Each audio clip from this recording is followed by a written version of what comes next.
দীর্ঘদিন ধরে নিজের প্রতি ওনার অযত্ন ছিল, উনি যেন মরতেই চাচ্ছিলেন। ভেঙে পড়েছিলেন, হাল ছেড়ে দিয়েছিলেন, হয়তো তিনি মরতেই চেয়েছিলেন।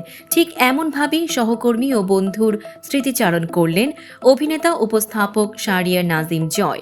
তার আবেগঘন এক ফেসবুক পোস্টে ইঙ্গিত মিলল হাসি মুখের আড়ালে লুকিয়েছিল শামস সুমনের অর্থকষ্ট, মানসিক চাপ আর নিঃসঙ্গতা।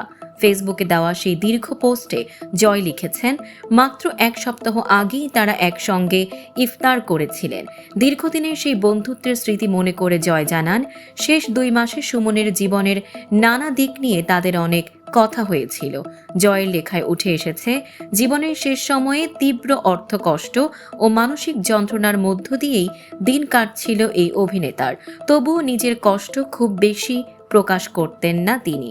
বন্ধু শামস সুমনের মৃত্যুতে গভীরভাবে ভেঙে পড়া জয় বন্ধুকে উদ্দেশ্য করে লিখেছেন, পবিত্র এই দিনে চলে গেলি ভাই, ইনশাআল্লাহ তুই বেহেশতি।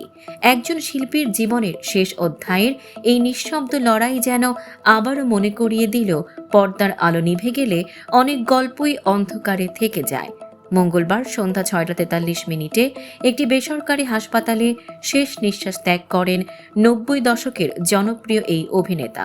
তার মৃত্যুর খবর ছড়িয়ে পড়তেই শোক নেমে আসে বিনোদন অঙ্গনে।